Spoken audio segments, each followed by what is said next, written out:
All right, so just have to. Okay, that's better. All right, so this is just so positive, so positive. I guess we'll start at the beginning, right? This Two of Swords here, and what I'm seeing here is, this is the moon in Libra. And that was a couple of readings back, right, that we had that new moon in Libra. And from what I remember, it seems like it was a pretty tough reading. You all have had a few pretty tough readings where you were kind of going through this dark night of the soul. And I feel like this is, you going within, going on that journey, finding that peace, right?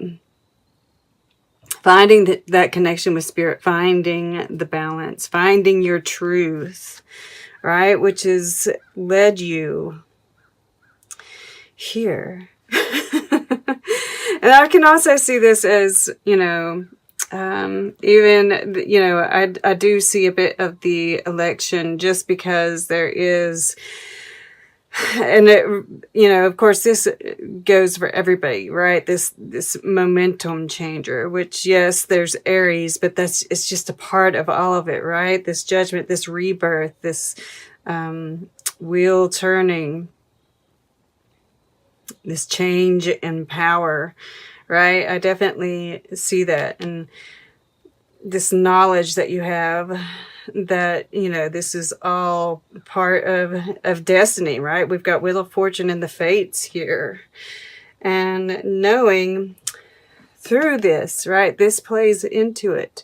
This time, this passage that you went through was all, building this strength, right? Letting you had the strength that you can get through anything.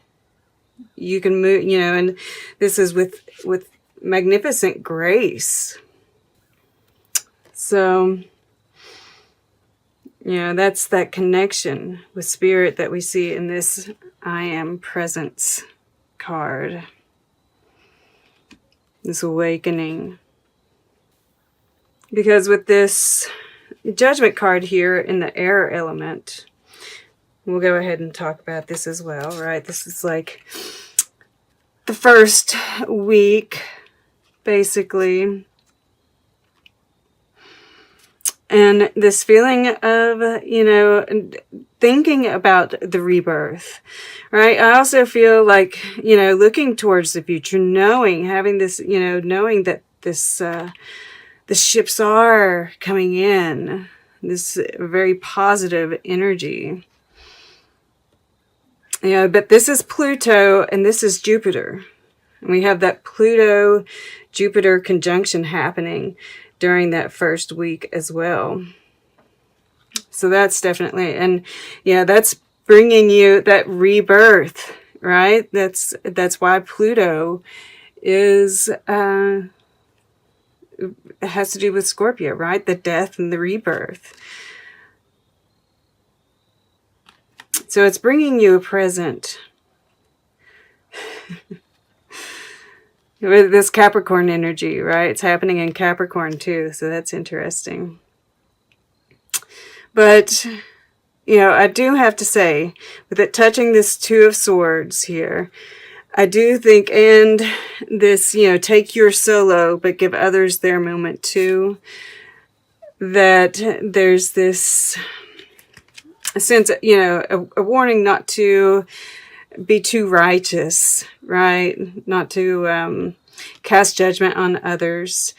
We've all been kind of, on both sides, I'm not saying everybody. There are, very few of us really that haven't been kind of brainwashed in some sort of way. I even see it like in other countries, right? They have this, I don't know what it is. It's just, it's strange and unusual, and I'm trying not to be judgmental of it, right? And it's easy for us to.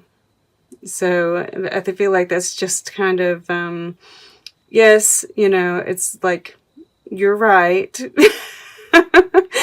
But, everybody has their own truth, right? So let them kind of work out, they're on their own path. Let them walk it. Don't cast judgment on them. They're just in a different part. Just as, we're all going to be we've all been a certain age, and hopefully we'll all be a certain age, right? So not to be like ageist, right? We can't be pathist. I don't know if that's a word. I'm making it up. We're all on different parts of our journey. So try not to be judgmental. And not to say that anybody is. I just felt the need to say that. But yeah, just seems to be, looking forward to the future, being able to feel the future. And it plays into over here as well. And, I just feel like there's some kind of gift that's being presented here. Whether this is just pure energy, just feeling, the energy of the time and just the positivity of it, right? This happy with the Queen of Pentacles, right? I feel like she's holding this pinnacle. She's holding this star. This looks very much like a pinnacle. This could, there's just this creation energy that seems to be here. And the Yang is about action. But I don't necessarily, if there's action being taken, I don't feel like it's major. I feel like it's smaller steps, right? Like the active waiting. But who knows, right? Who knows? There is this sense of love coming in. The masculine, the Ace of Cups here. This is my divine masculine here, the supreme love, happy, right? The Hierophant in the water element, which is our emotions. This is a commitment here. This is a new love.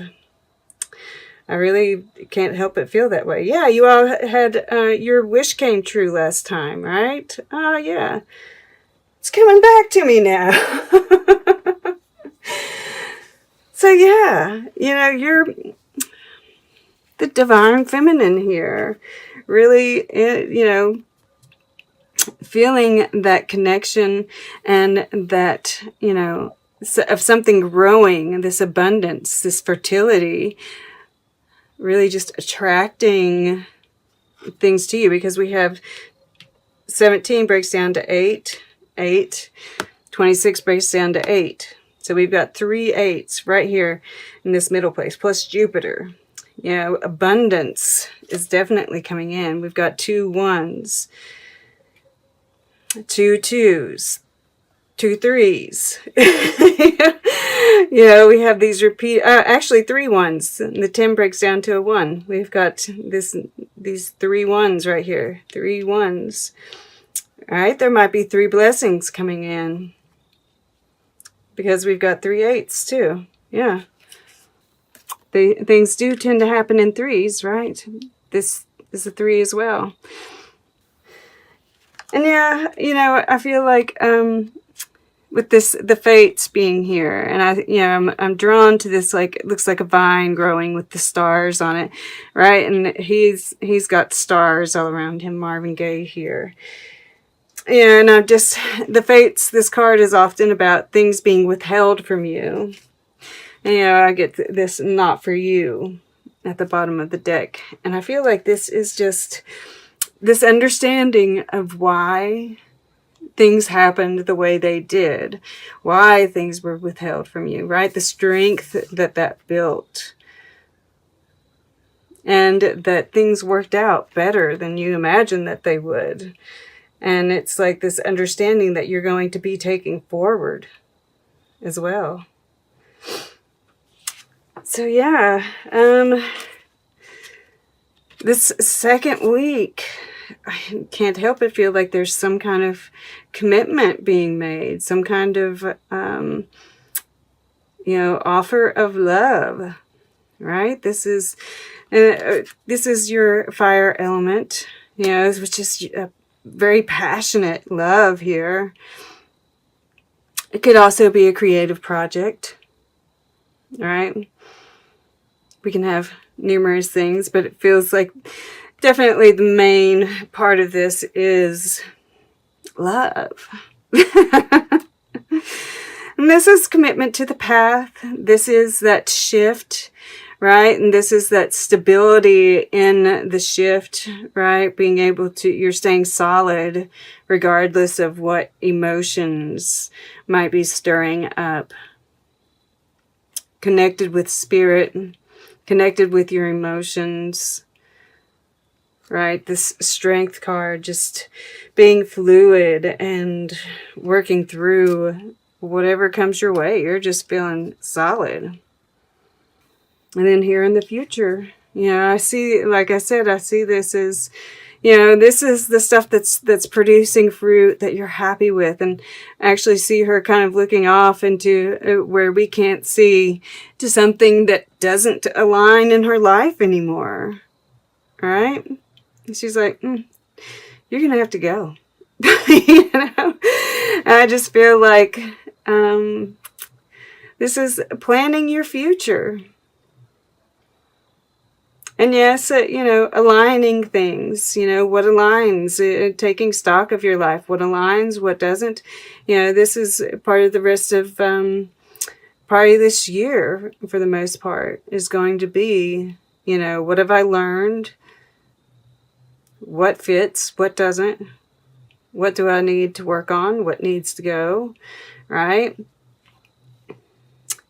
It's been a repeating theme.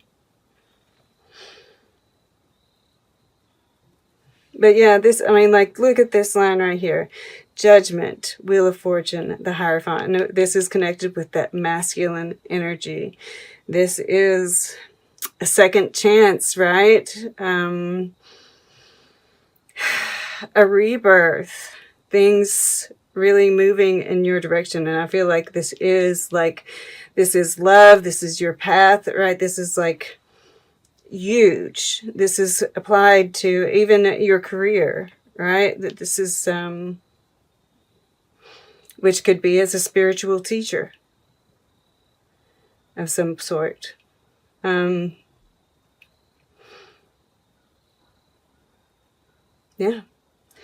And then this is, this new beginning, this, knowing that ship is coming in, and whether this is just overflowing joy, love, a new love, which, I feel like for most of you is what this is. And you're just, you're just feeling good, and you're just letting it all come to you. You're just, using this beautiful mind, right? Judgment being in the air energy is just, really gorgeous. Yes, touching Libra here, just as it can be a little, self-righteous.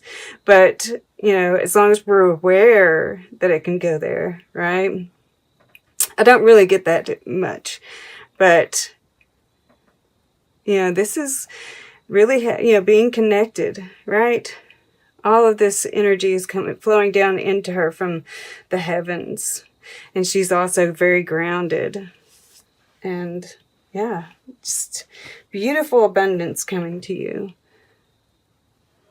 And staying, this staying grounded, staying present, right? Find beauty in the unexpected. And the Wheel of Fortune is the unexpected, right? There are probably some surprises that are coming in with this Wheel of Fortune. And it's like, like I said, I feel like there are 3 blessings coming in for you guys. It's beautiful. Okay. Let's go ahead and get... I could keep on talking about it, but we'll just we'll just do this. We do have everything, because I was going to say that there wasn't any air, but we have air in the past, and the Wheel of Fortune has all 4 elements represented. So it's super balanced. That's right in the center here. The final mysterious realm, that which scientists, in attempting to explain anomalies in their experiments on the structure of the universe, call dark matter. Another way to see it is that of the seed void, the artery into a different reality, at once nothingness and singularity. Dark matter is the unseen aspects of the cosmos that exist all around us and include a new force of nature, which is a good description of the devas themselves. Whilst encountering this ultimate strangeness may well create extreme fear and make us question all our certainties, it is a great teacher. Indeed, our certainties are often what keep us stuck in sleep mode. We have taken on certainties like armor, part of our different persona. It is only by dismantling these false selves that we can become our true selves, fully realized humans. This deva is not an end, rather it is a beginning. The deva of dark energy is the darkness of the birth canal, offering a passage through to the hidden side of existence, where worlds are seeded and birthed. If we allow ourselves to fall into this dark aorta in total trust, after a while, we will hear the heartbeat of the universe, or perhaps we may sense a new multiverse waiting to be born. And that's, right? This judgment with the Wheel of Fortune. Yeah. That's pretty crazy. And that's like it said, the false selves and all of that. I don't really feel like that's you all. I feel like that's the energy that's surrounding you, right? That's what's kind of permeating, and why I felt the need to talk about it, right? I feel like this could even come in through here, but I feel like as long as we're aware of it, which you are, obviously, we can, we'll be able to handle it and keeping that positive energy. So 37 is nebula. The deva of nebula consists of clouds of dust, gas, and plasma, an interstellar nursery for new stars and their planets, as well as a container for mature and dying stars. Each particle in this cloud is sentient, an integral part of the intelligence that creates the stars, planets, and all cosmic beings.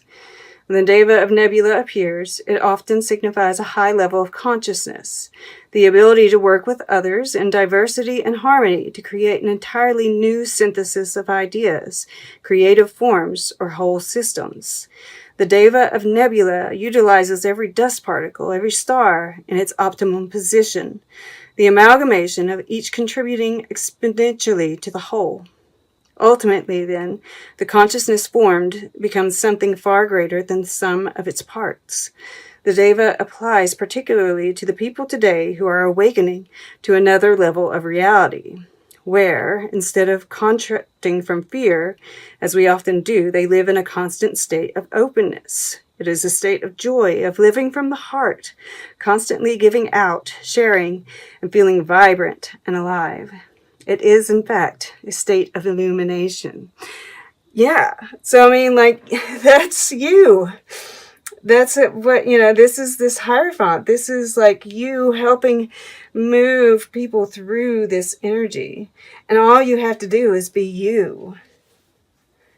That's beautiful. All right.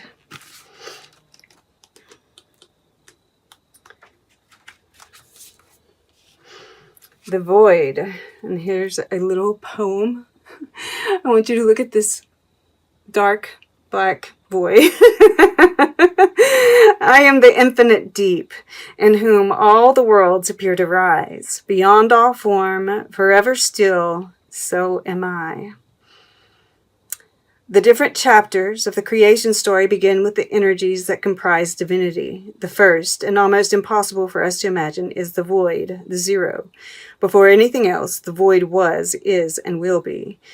The void is absolute zero, chaos forming all possibilities. The void is inside and outside everything, the vacuum or nothingness between all physical manifestations. This is the 0 point. The void challenges us to empty ourselves, to allow ourselves to experience non-being.